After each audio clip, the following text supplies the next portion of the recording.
Welcome to the Adapter's Advantage, the podcast that shares insider stories about breakthrough moments that lead to success.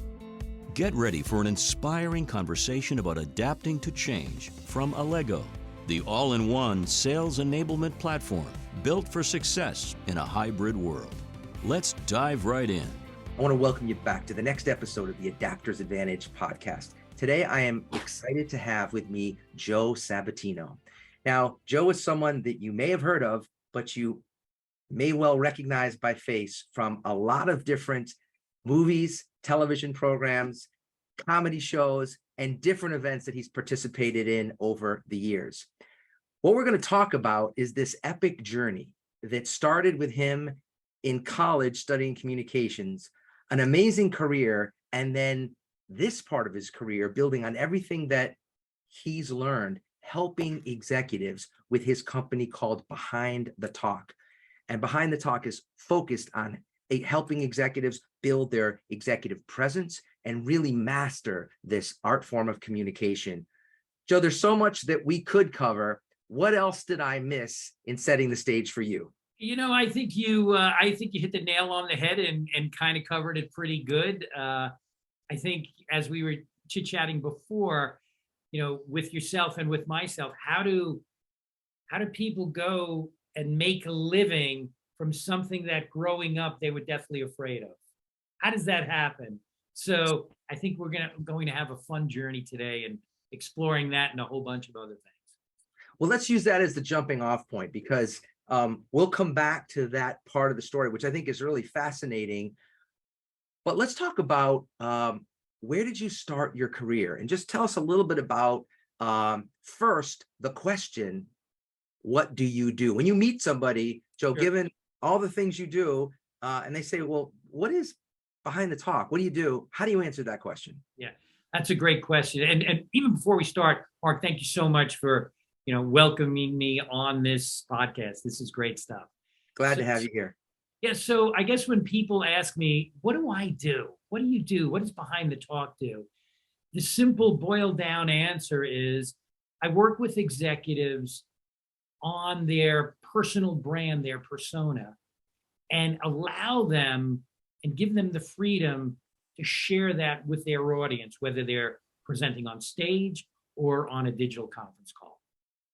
I love it. I love it, Joe. You know, one of the most interesting things as I've gotten to know you, a quote that has come up in my mind in preparing for this podcast is one of my favorite quotes, actually, and it's from Emerson. He said, the privilege of a lifetime is being who you are. Oh, God. Hold on. I almost got knocked off my chair. Yeah. Absolutely. Wow. Yeah. It's really, you know, and I stand corrected. It was Joseph Campbell who said that, not Emerson. It was Joseph Campbell, the author and anthropologist. But when I first read that quote, I realized that, you know, this whole concept of people struggling with imposter syndrome and am I worthy to be here and all that kind of stuff. What I love about what you just described as an executive myself is sort of recognizing that you got to your position based on who you are. And so trying to be somebody else isn't going to serve you or serve your audience. And so the process that I've learned more as I've gotten to know you, that you take executives through, is really about helping them simply be who they are, whether it's in front of a camera or in front of an audience. Right. Because, you know, in life, we all wear these social masks, right? We want to put our best foot forward. And it's that speaker that can be truly authentic. It's the actor. As crazy as this may seem, that whenever an actor is playing a part, there's 10% of their personality in that character. So it's how do you show that? Because, you know, as the actor, that's what makes us different. That's what gives us this rich performance. And it's the same thing with the presenter. It's how can we, you know, take off that social mask, totally downregulate our whole nervous system so we can just do this on stage or on screen. Yes. And just be who we are, because people can feel, you know, if you're being authentic. And I always say communication is a funny thing. We have this nonverbal communication, we have this verbal communication. And the funny thing is, this nonverbal communication, if it's not in sync with the verbal communication, it'll always undermine what you're saying. For instance, if you come on and say, I come on stage, hi, I'm Joe Sabatino. I'm really excited to be here. Is that fake? No? But if I came on and I went, hi, I'm Joe Sabatino. I am really excited to be here, and I can't wait to share how we can create value for your company.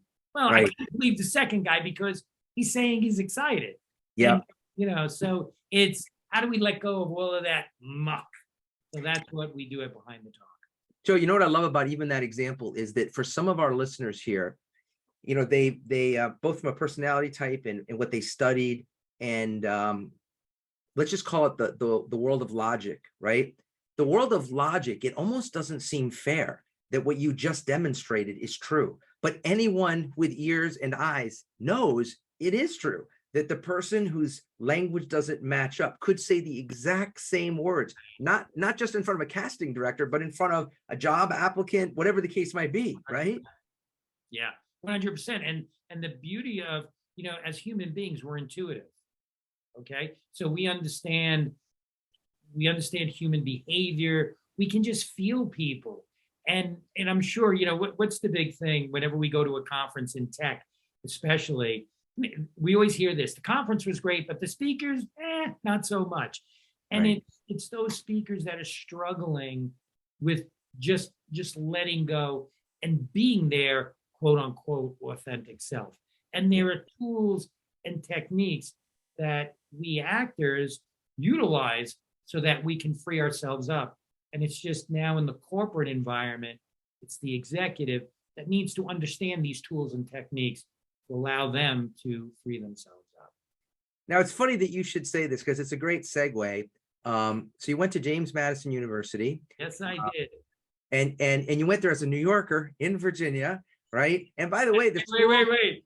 And as they said on the football field, an Italian New Yorker. An Italian New Yorker, right? Yeah, and I'm just imagining, like as you may well know, James Madison, as one of the founding fathers, was perhaps the most erudite, maybe one of the smartest of that whole gang.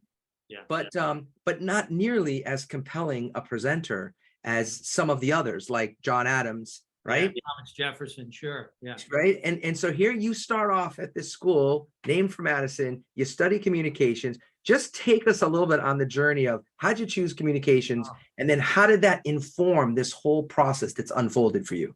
Wow. I was always a fan of communication simply because, as we were talking before, when I was in grammar school, middle school, and high school, it was so difficult for me to do that oral report. Oh my gosh, talk about freak out. Right. But I would sit in class and I would be like this, and I'd be like, how do some people just get up there and it's so effortless? Yeah. And some people, when they read in class, it's so effortless. How do they do that? What magic do they have that right. I don't even have? Right. So when I was going, to school, I said, I think I want to delve into communication. So I went into communication, and it was always very fascinating. And it was almost like facing my fear of public speaking, because believe it or not, even when I was at James Madison, I still was intimidated by public speaking. Wow. It was only after I got out of school, and I'll share how I got over this. But so I was just really interested in public speaking, and I did my James Madison thing. And then after I was done at James Madison, I played football down there. I had an opportunity. I had a couple of NFL tryouts. Didn't make it, but the NFL is a whole different world with a whole different crop of athletes. So I had an opportunity to either go to Canada and play football or go to Italy. And I remember speaking to my agent. I said, how cold does it get in Canada? and he says 5 to 7. And I jumped in immediately and I said, 5 to 7 what? Degrees? Yeah. You know what? I'm going to go eat pizza. Let me do that. So I went over to Italy and played football for the Torino Jaguars in Torino, Italy. Yeah. And I was doing quite well my first year. And the team and the coach wanted to name me as team captain. Bad move. bad move. I didn't want to be team captain. And the coach says, hey, the team wants to name you as team captain. And I actually said, no, that's fine. I'm good. Yeah, I'm good at my role here and everything like that. And I remember going home that night, calling back to the United States, getting my agent on the phone. I go, dude, you got to trade me off this team. And he goes, what are you talking about? Joe, you're doing great. You're making all your incentives. We're making good money. They want to make you team captain. That's fantastic. I said, you don't understand.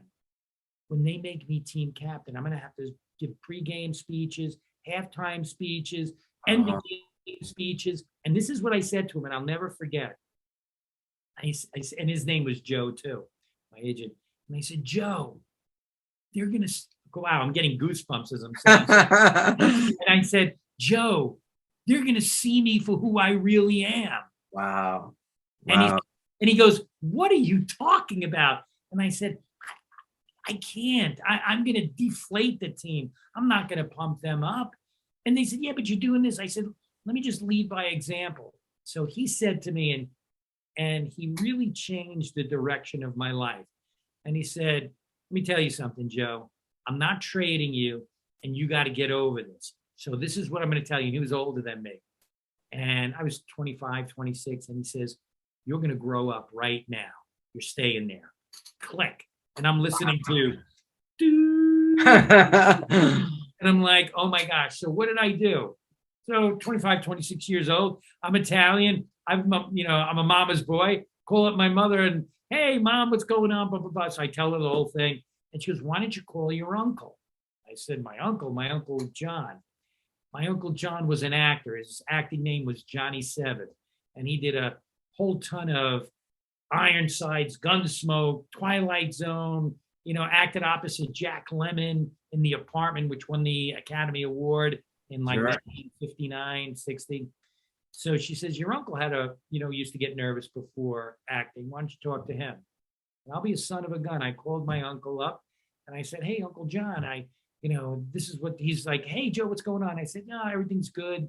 They want to make me team captain. I don't want it. He says, why not? And I said, because I got to speak and I'm not too comfortable with it. And he says, we're going to help you out right now. And at the time, my uncle was a member of the Actors Studio, which is pretty prestigious. Sure. So he says, I'm going to work you through this because I had the same problem. I said, really? And he said, yeah. And what he did was he gave me some breathing exercises. And then he said, where are you most comfortable? And I said, well, on the football field. He says, okay, tomorrow at the end of practice, when you're tired, sweating, and everybody is tired and sweating, I want you to call the team, huddle them up around you, and you're going to say one thing. You're going to do your breath work right before you do this. And so he gave me this little exercise. And then he says, I want you to compliment the team on what a great practice they did and how impressed you were with them. And then he says, and then I want you to look at everybody, see how they're listening to you. And that's it. You're going to say one or two sentences. That's it. So I'll never forget. Hey, everybody huddle up. I want to share something. Everybody comes around. And I just said, hey, I just want to tell you guys, I am so impressed and so proud of how hard everybody worked today. And if we practice like this all week long, no one's going to beat us. On three. 1, 2, 3, Jaguars. Boom. And I looked at everybody. Oh my gosh, they were really listening to me. Wow. And then guys would pat me on the shoulder pads. Hey, thanks, Joe. Thanks, blah, blah. And I said, oh my gosh. The next day, he said, after practice, you're going to say 2 sentences, 3 sentences, 4 sentences. Wow. Or my confidence kept growing. And then I would talk, like, oh my gosh, they're really paying attention. This is so cool. And then I started enjoying it. And then he said, okay, now I want you to take it into the locker room. You're going to talk to them in the locker room before you practice. So maybe you have a little more energy, a little more adrenaline. Let's deal with that. I did it there. Then we have a team meeting room. And before, the coach would talk, I'd get up and, he would say, okay, this is what you want to talk to, and say here. And then little by little, I just kept getting more confident. And by the end of the season, it's probably, probably like 3 months, 3 months of just doing this. I found myself getting more confident, more confident, more confident. Well, what I know is this, Joe, because I have met many other actors, and there's people who are masters at their craft. There are people who have exceptional ability in acting, but they don't have this awareness that you're describing. 100%. Right? So this is why you're a very unique combination of these skills.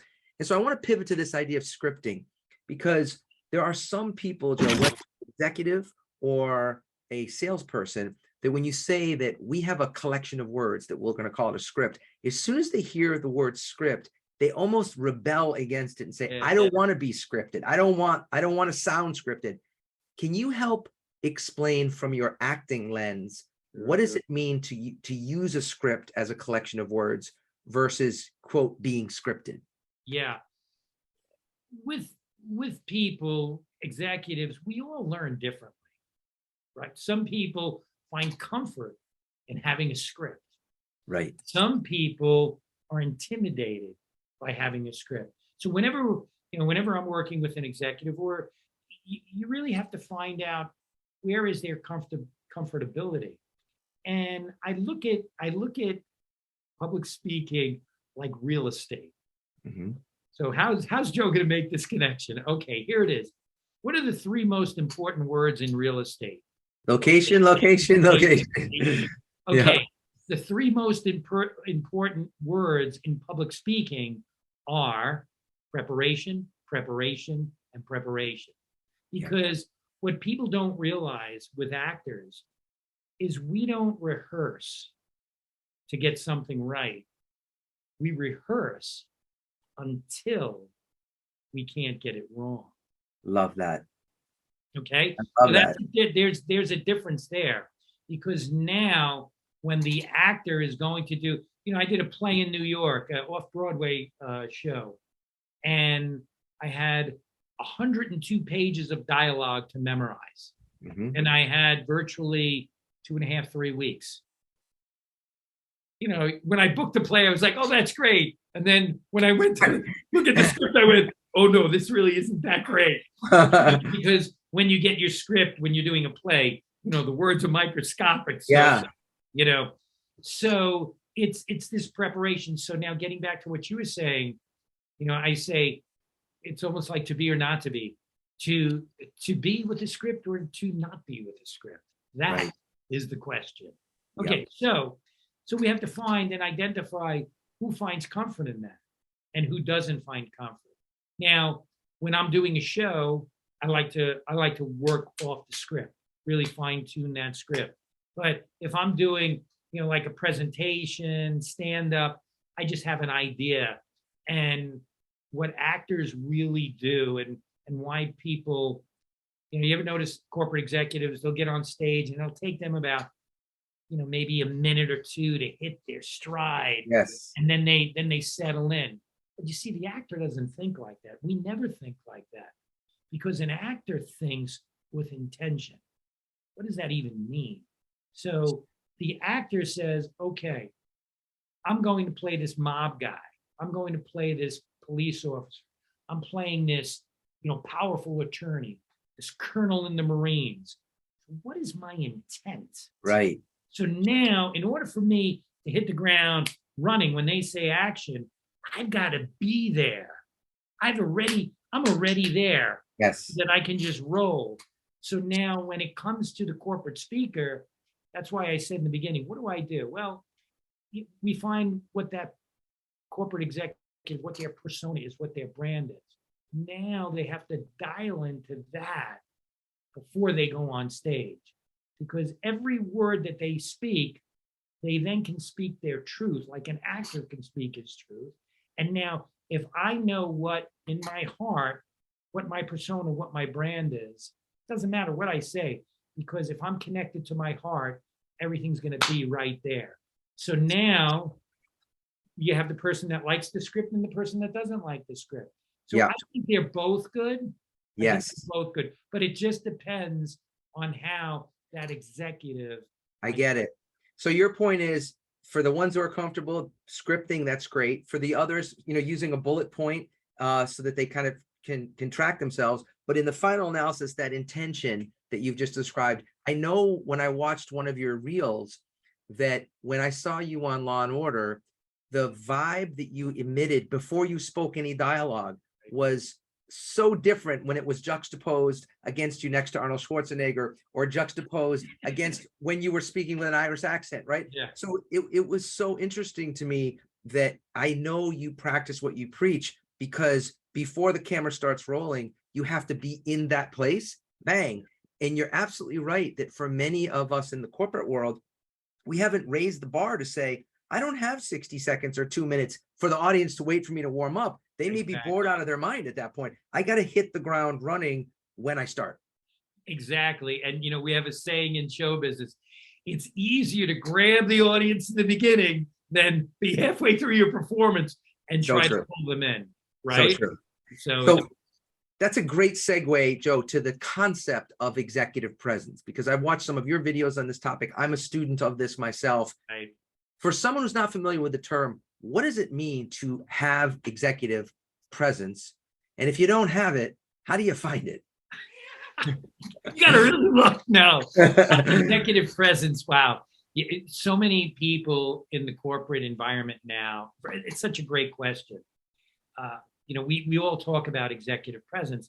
And when I'm working with executives or any executive, customer-facing employee, I always say, we've got to work on our executive presence. But to answer your question real quick, executive presence, it's really how we present ourselves, verbally and non-verbally. That's it. Just how because there's this old saying, we get, you've heard of it, you get one chance to make a first impression. I don't believe that's true at all. I think you get two chances to make your first impression. Now you might say, wait a minute, Joe, how do you get two chances to make your first impression? Well, let's think about it, because executive presence is how do we appear to others? Right. It's number one. And then number two is when we open our mouth, how do we sound? Right. So really, we get two chances to make that first impression. So what I love about what you're saying, because everything always has to go back to the Godfather, no matter what, right? I mean, it's just, there's only one place. All conversations have to end there, right? But I just finished watching The Offer, which is the Paramount. The Offer. Oh, I'm telling you. So, Joe, the piece for our listeners who they may not be familiar with, not only did Robert Evans and the Paramount executives not want Al Pacino, they didn't want him so much because they said over and over again, like, who is this little shrimp? Right. There's no way he can come across like the Godfather, like the son of Marlon Brando. Like, no way. Yeah. And when you were just saying that, literally, I'm thinking of the scene as an image of executive presence of Michael Corleone sitting in his office in Nevada when the senator comes to see him, right? Yeah. And he doesn't say. I auditioned for that part of the senator. Wait, that was played by Danny Nucci, right? I think it was Danny. Was that who? I don't remember that. They auditioned me for 3 roles in that, and I was like, "Oh, come on!" Yeah. Oh, wow, wow! I just remember at the end he says, "Mr. Corleone." He recognizes, he knows how to pronounce the name correctly, right? Yeah. And but so the point I'm making with that, Joe, that connects what you've just said. I've said to many people, I've had guys in particular say to me, "Oh, look, Tony Robbins is 6'7", so of course he has presence." And I would remind them, hold on, Pacino has presence, Frank Sinatra had presence. These weren't big men physically, but they could command the room. I'll tell you, I played golf with Joe Pesci, not to drop names, please forgive me, but so we're playing in the LAPD Celebrity Golf Tournament, and I hadn't met Joe Pesci before, and my buddy's like, because I know a lot of the Italian actors. Sure. I got to introduce you to Pesci. Okay. And I go over, and hey, Joe, how you doing? Hey, Joe, how you doing? And I'll tell you what, you want to talk about executive presence. That guy appeared like 7 feet tall. Yes. I don't know if he's got an energy about him, but here's the interesting thing about executive presence. And I think a lot of people that enjoy watching television and watching movies, actors are masters of executive presence, because when it comes to acting, yeah, you have to get your lines down, but it's not about the lines. It's about the emotion. It's about the attitude that Michael Corleone has, that James Caan had, that Robert De Niro has. De Niro, Stallone, I worked with Sly, not big guys, but I'll tell you what, you walk in a room with Sylvester Stallone and I've worked opposite him, I'm going like this. So the way I, share it is the actor is such a master at this. And what do we really do? Well, like I said before, we're dialing into that persona, that brand, but where the corporate executive has, the advantage over the actor is that, they just have to understand who they are and speak to that. Whereas the actor, every time I get a role, third quarter next year, I'm going to be chasing vampires in Western Pennsylvania in a movie. Okay, so you have to be someone else. We just have to be ourselves. Yeah. So, and I play a guy that, is an alcoholic, and I got to figure out all of this stuff. I lost my family, I'm depressed, and then I make this turnaround. But so that corporate executive, it's just really about understanding what that intention is and what that brand and persona is. And once you have that, you can't make a mistake, because then you're speaking your truth. And when you speak your truth, that's when you resonate. Just in our remaining time, I got a couple more things I want to ask you about. Many of the listeners to our podcast are familiar with the book we published recently called Mastering Virtual Selling. Yes. Given that you're congratulations with that. Thank you. Given that you yourself are a virtual presentation expert, can you give us 2 or 3 of your top tips as we get ready to wrap? That's a great question. First of all, great book that you wrote, and anyone and everyone that's listening needs to pick up this book. It's fantastic. So I think there's a couple of things. I always hear, we've all heard this when COVID hit, we're in the new normal. We're in the new normal, right? Mm-hmm. That was that was the tagline. And I look and I go, wow, we're in this new normal. We're not doing anything new in this normal. So what am I speaking about? Well, I look at everything through the lens of the actor, since, I've been doing this so long. And for instance, I'm sure, and please correct me if I'm wrong, okay? I know you will, but there's 3 things that, Mark, when you met me, well, you did these 3 things, but anyone, when they meet someone, there's going to be 3 things that they're always going to do when they meet someone. And what are these 3 things? Number 1, they're going to make eye contact. Right. Because we know when we make eye contact, the eyes are the windows to the soul, and people trust you when you're looking at them. That's number 1, right? Number 2, what are we going to do? The moment we make eye contact, we're going to do this thing and we're going to smile. Right. Because we know through neuroscience and human behavior, people want to be with people that are positive. Yep. And the 3rd thing that we're going to do is, when we're in person pre-COVID, and maybe now that COVID is kind of seen its, whatever, we're going to shake hands. Right. But wait a minute. How can we shake hands in this digital medium? We can't. But you see, here's the thing. An actor knows that this frame, remember when I was talking about being self-aware? Yes. This frame breaks down into thirds. We have the upper third, we have the middle third, and we have the lower third. Right. How does an actor use the frame to their advantage? Well, because I know it breaks down in thirds, and I don't want to be a talking head. You've seen me throughout this whole conversation, I'll use the lower third to just make gestures and my hands come in and out. Yes. Right. When I want something to land and land strong, you've seen me do this, and we have to think. Yes. And then I'm pausing. So now I'm using that middle third. Yep. When I want something really big, I'll be like, oh my gosh, I can't believe it. And I'll use the whole screen. So what am I really doing? I'm taking our medium and maximizing the benefits for me through animating my conversation. And I have to say one thing, Mark, you do all this great. Your eye contact is, I know you're looking into the camera, which for most executives, They go, oh my gosh, I can't look into the camera. And what I say is, you know what? Let's film you for 20 seconds talking to me, looking into the camera, and then 20 seconds talking to me, looking into the monitor. You tell me where you're connected, number one. Number two, let's look at the smile. And and then they smile, it looks great. And number three, with the hand gestures, it brings their whole conversation alive. And I only learned this from Arnold Schwarzenegger and Joel Schumacher when I was doing Batman and Robin, the movie. And if we have 2 minutes, I'll share. Yes, 2 minutes. Yes. Okay, here we go. So at Warner Brothers doing Batman and Robin, Arnold plays Mr. Freeze, I play Frosty. So we do our scene, and at the end of the scene, cut. Joel says, Arnold, Joe, come over to the video monitor. I want you to watch your scene. Joel says, cue up camera A, shut the sound off.